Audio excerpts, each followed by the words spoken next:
Well, there are frequent guests, and then there are incredible friends, and then there are people that have boundless energy that we love having on Nothing But Net, and that's Tamika Williams Jeter, the head coach of Dayton. Yes. Tamika. To the Hall of Famer, Hey, listen, Congratulations. you and me can go on and on. So let's just try to, keep it real here. Let's get right to it because Go. last time we had you on Nothing But Net, you're the only coach, first of all, that ever would schedule on game day after the game. And you scheduled after the game so that it would have included your post game, enough time for that. However, we didn't even need to get there because what happened when we filmed last time? Yeah, I kind of got my first technical, really touching a ref, and Boom. got ejected. So you were the first face I saw, and thank God, thank the good Lord, it was Debbie. Well, I often try to talk coaches off the ledge, no pun intended, with you. You were right at that point where I think you were so shocked. And anyone who knows you knows that it was shocking that you actually got tossed. But what transpired after that? And what have you learned? I learned a lot. I mean, of course, I had to write a letter to the referee. I think it was a moment in the game where I don't think it was him. I think I was just really, I went in I'm going to get my first tech. Because the foul count is ridiculous. Sarah TBS was kicking our butt, and I'm going to get my first one. How to do it, nobody really trained me on. Well, you didn't get training from Gino? I mean, come on, you must have had a lot. It was the fake CD. I don't have a CD just fake holding me back and all that. Well, it's not a show over here, But no, I learned a lot. I mean, I had to write a letter, of course, pay a fine. I will say that talking to you was huge because you gave me a pathway of how to handle it and who to call and get ahead with apologies, honestly. And because I had never done it before and I've never come out of my box. I've never really I don't even talk to the refs. I might be like, hey, what's footwork look like or why, Right. That saved me because I felt so bad for Coach Commissioner Bernie, but I was able to coach the next game. Now, months later, I made the referee magazine, it's my face in there and all of that. And so now there's a rule, of course, if you make contact with the ref, because I did touch the ref, punching, but I touched him, you're automatically suspended a game. There's no question. And you have to pay the fine, whatever your conference does. So I definitely learned to keep my hands to myself, stay in my box, and ask questions, but referees love me, so I'm good. I'm here 24/7 for coaches. If I could just write a book about the stories about the conversations I've had offline with coaches all across the country on different issues, and I love being that resource. I mean, this is a relationship-based game, and you have to have relationships in all aspects of the game.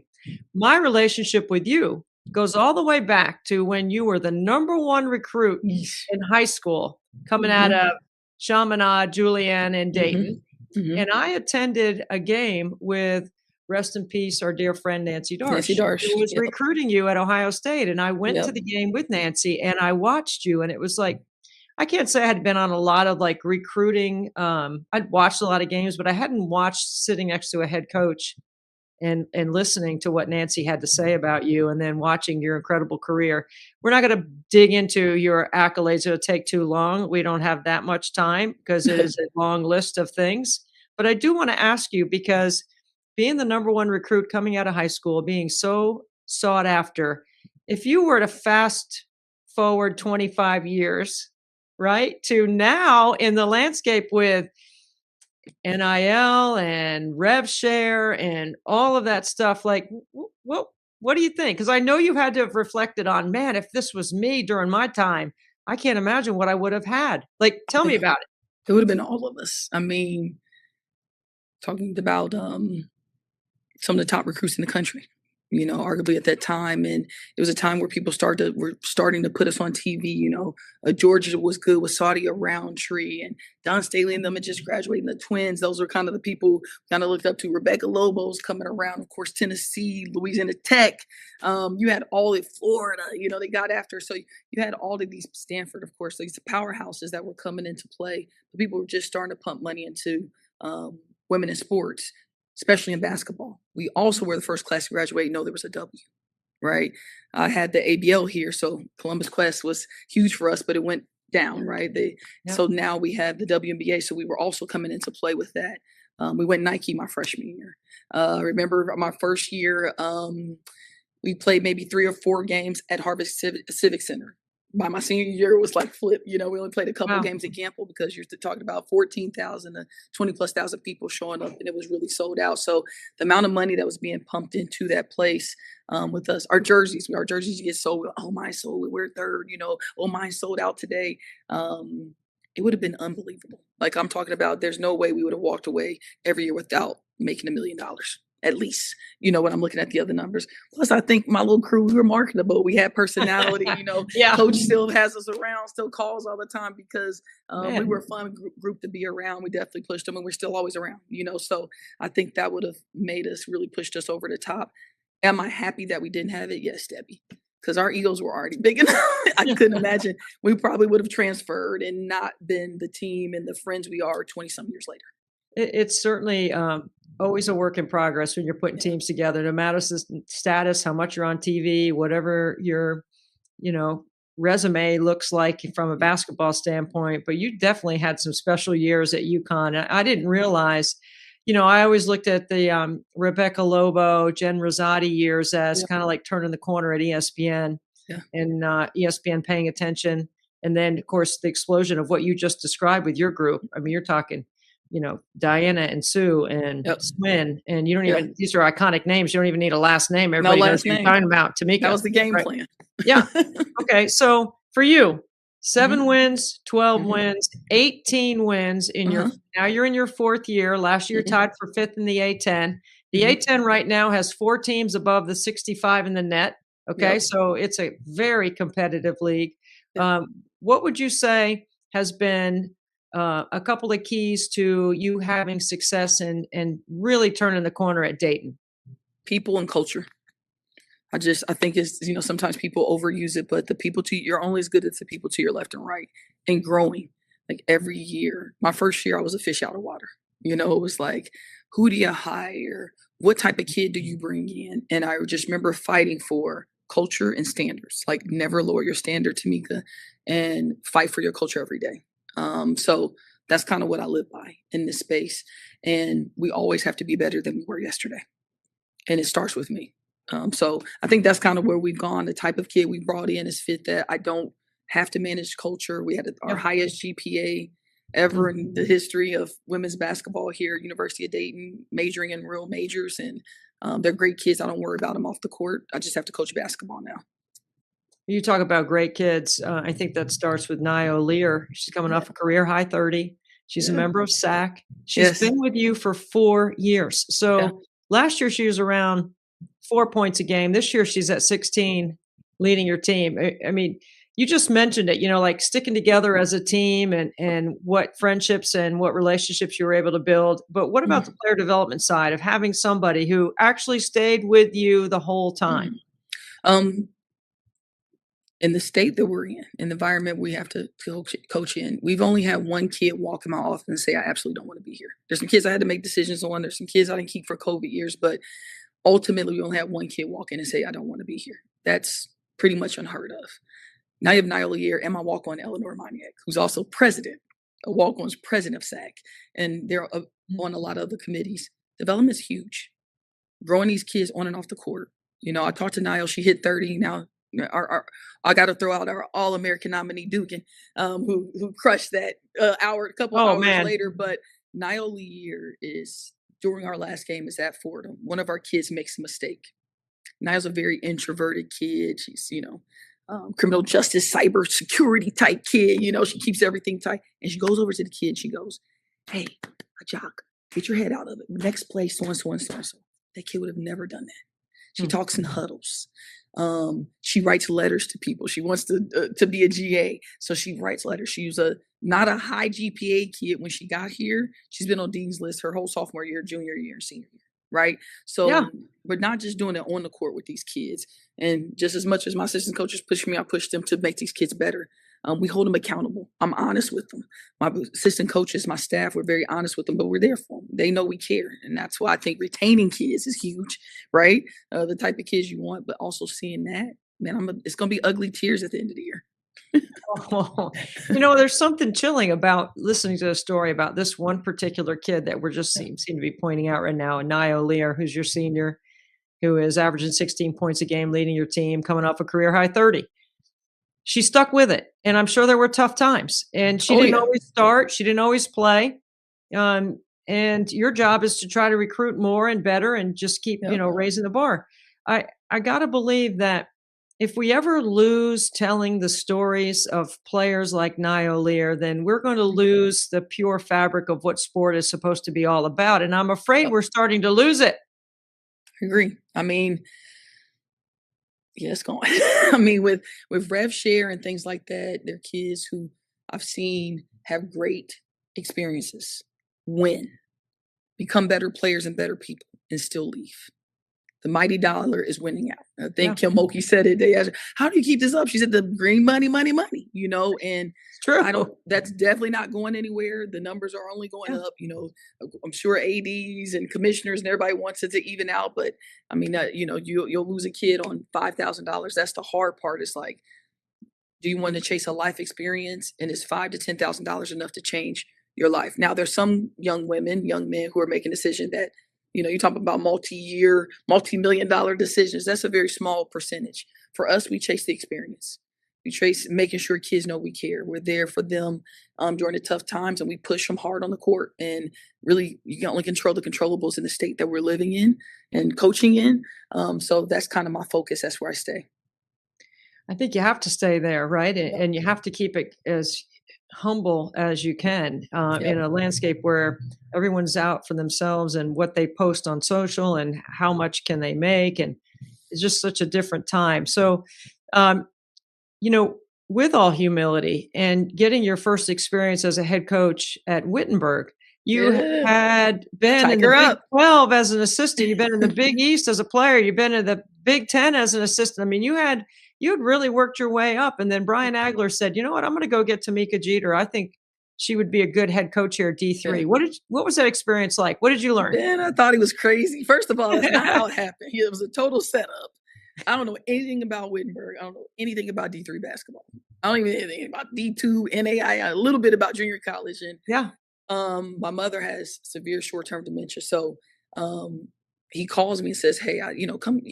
He said, "Come see the facility. You've been to Wittenberg, so you know how nice for D3 the Yeah. steamer is." So I show up and he's walking me around. And as he's walking around, he's showing me some of the office. And I'm like, BA's up to something. And then I come like the second time, come down the second time. Then he drops the bomb on me. And I'm like, it's not even in my future. It's not the first time somebody's asked me. It's not the first time. I'm good. I love being an assistant coach. I love the development. I love all conference kids. I love growing them. I love being an academic advisor, liaison. Like, I love everything about it. I don't want to be one of these crazy people over here that's sitting up on his chair. And I loved it. That'd be like, Yeah. I love coaching those D3 kids. They play so hard with passion, and they got on the floor. When I didn't coach them hard, they called me out on it. It was at a junior varsity team. I had one assistant coach. I had to do everything. Budget. We brought Adidas in. Me and BA tried to make it as big as we could for these kids, and we win the NCAC the first year. We knock off a perennial powerhouse in the D3 space, DePaul. And I respected every coach I coached against, and I still cheer on, and I still repost Sure. D3 stuff, and my kids still send me voicemails, and they still come to the games, and they intern with me, and I absolutely love D3 basketball. There's no difference for me. Those kids are passionate. They love the game, and I loved every minute of it. I know you're a solutions-based thinker. So when you are preparing your team for games and you're measuring yourself up against, which, comparison can be the thief of joy, but it also can be a motivator. Yes. When you're measuring yourself up against what the A10 has to offer this year, which is very competitive. I mean, there's some really Yes. big non-conference wins. You Yep. got two undefeated teams right now at the time of Yep. our taping, Rhode Island and George Mason. Yep. But you're right in the mix because there's Yep. a bunch of teams with one loss and there's a bunch of teams with two losses. So Yeah. it's going to be fun to watch. Oh, What do yeah. you think about the growth of the A10? And then I want to ask you about Maggie Dugan at Richmond. We can talk about Maggie Dugan all day. We're about to play her, so I can really talk about her. Yeah. A10 is a great conference. I think the coaching in the A10 is elite. From Aaron at Richmond. You know, they're going to spread you out. He's got 2 seniors who are just really good left over. Stayed Rachel with him for Ostrom, 4 years. Sweeney. Yeah, I Ostrom, mean, Sweeney, I yeah. think it's underrated. Ostrom, one of the best 3-point shooters in the country. I don't care. Best cutters in the country, passers in the country. And Dugan is one of the best players in the country, I think. You go to Rhode Island, Tammy's always going to put something together, right? I get in the league. She has some of these dominant post players, a shooter, all the things. And now she's getting a couple kids with some experience. And, you know, they knock off Richmond and doing really good. Your game against Richmond is the one that I want to put the mileage tracker on both of you on the sideline. I want to know between the two of you who puts more miles in game. Oh, man, we probably, I would hate to see that, you know, but again, this conference has a lot. You know, I think you look at St. Louis, she's always prepared defensively. She's going to muck it up. I think she does a great job. You have Davison, they're going to switch everything. I mean, I think when I got to this league, she probably had the top 25 team. You know, I would always tell Gail that, like, I mean, they went to North Carolina, I think, lost by 1 on the NC call. State by 1. Went to Duke, beat them. Yeah. I mean, that team, they beat us by 30, you know. So, but the one thing I love about it is it's taught me so much. Mm-hmm. Coaching against really good coaches, it really helps you grow because every night you got to bring something. And every year we've closed the gap. We just won at Fordham. We've never won at Fordham. I haven't won at Fordham as an assistant at Ohio State, assistant at Penn State, or head coach at Dayton. It didn't matter who coached there. We weren't going there. We just got our first win. A lot of firsts for us. You know, our first time beating St. Louis last year, our first time beating Fordham last year, our first time beating Duquesne last year. We just beat Duquesne again. So I think the coaching in this league, Cindy at St. Joe's, I mean, come on, like it's oozing out of this conference. You got great coaches. You got to come prepared. And now I think more so than, even though we have 2 undefeated teams, there's more parity. Because when I got here, let me tell you something, Rhode Island, Tammy Reese wasn't losing the list. They didn't show up that day. And Richmond was young and talented. All those kids were freshmen. And Davidson would kick your butt. They were one of the toughest teams in the country. And St. Louis, she came over, brought a couple players, Martinez and the big kid, the 6'7" kid stay, and she wins the conference. Duquesne was thumping. You know, he shot a lot of threes, and Dan had to go. I could go St. Joe's, Ziegler, all those kids were young, and they were coming kind of like the Richmond. So they were a year ahead of Richmond as far as in age in that group. So when I got in this league, they would pummel you. You were going to get your butt kicked by coaches who knew their team, by George Mason was coming on. You know, Vanessa was just starting to figure it out. So I could keep going on and on about this conference and what it means to me to be a young head coach, growing in it. And, you know, every year we just try to be better. But iron sharpens iron, and man, they are sharpening me up. You got great relationships with other head coaches in the league, and that's not by accident. I know you've worked at it, and they've worked at it too. I think collectively you have to have some galvanizing forces when you're a team or a program, I should say, or a league that's trying to get multiple bids in the NCAA tournament. So the more that you talk about how good Maggie Dugan is and what you're getting ready to face, the better it is for your team. I think with Bernadette McGlade, who just retired as leader of the A10, who really moved the needle in the A10, hiring Candy Cage, right? Yeah. Energy, strategic, vision, all those things. Like, what's next for the A10? Like, where do you see in your solutions-based thinking of where you think there could be opportunities? Number one, losing Bernie is going to be huge. And I didn't know she was going to retire. So I got a phone call and somebody said, hey, I want you to do an interview about it. And I was like, wait a minute, what? Not that it's not time. Not that this woman hasn't poured so much into sports in general at the collegiate level and women's sports. But losing her is going to be huge. Let's start there. Because she's the person who walks in that room when we have our head coaches meetings down in Naples, Florida, and says, who do you guys want to be? And it's a different conversation because we're not a power. Right. And we're not too low of a mid-major. Right. We're right there in the mix. And she said, we got to schedule differently. And this is just in my 4 years, you know, 3.5 years being in this conference. And you don't really know what that means until you got these high net teams. Right. And then the high net teams, they got to play somebody. Yeah. One thing about Bernie, she don't come in there and sugarcoat it. But everything she's come into and demanded in that space of who we want it to be has worked. Never has been Lowry in her language. I mean, right to the point, which I like, I respect. Awesome. Nobody has time for a bunch of, it's been great. Where we are, we need that. That's why I said we're going to miss her. And then, you have people in the room like Vanessa and Aaron. And when Cindy had her teams of like taking on playing the right teams. You got to go play the top of the Ivy. That's close. You got to go play some neutral sites. We really talked about METs. We really sit in that room and talk about how can we schedule to get multiple teams in. Now, I think St. Joe's would have been right there. We beat them last year. we were the spoilers, you know. You were. And we beat them last year. But again, and then the caliber of kid. Ziegler's now at Louisville, kicking butt. When I got here, there was a UMass team, right? The only person who graduated, Sam Breen, their point guard. Mayo goes to St. John's, starts. I can't remember the other kid. They had a shooter that went to Louisville. Sydney, lefty. Yes, lefty shoot. So DeWolf goes to Notre Dame, starts. Like, I can name all the players who left this conference, mostly for COVID years. They play. So the caliber of talent in this conference is elite. Mm-hmm. When they leave, Ziegler is starting for Louisville. And when I talked to Jeff Walls, he's like, I need her to do more. Like, she's running point for a game. So one thing about this is not just about the coaches in this conference. We got players who go and play UCLA and have 20 plus points named Duke. I'm calling her our All-American candidate. Yeah, you should. She is. After that 48. So, all right. So what are you going to do with her? You got them next. Don't give up the whole game plan, but just give them something to look for. We just got to make it tough, on her. She is so lethal. We've played other teams where they have players that are guards who like to turn the corner or shoot the 3-ball. She does it all. Yeah. She has positional size. She's tough to nails. I mean, she will elbow you in the face. She's just nasty, but she's gonna smile and all that. She's got a little Philly in her. Oh yeah, she's got some. Oh, she's definitely all Philly, right? She can shoot the 3-ball. She gets to the rim. She'll post you up. She's second in the conference in rebounding. She's first in the conference in scoring. She's coming back as player of the year. She's playing with a chip on her shoulder because she has something to prove. They don't have Budnick, who led them in assists as a 5, who shot 40% from the field, relieved a lot of pressure. So all that's on her and Ostrom, essentially. And Sweeney stepped up big time, right, this year. So that kid, I've never seen her back down to anybody.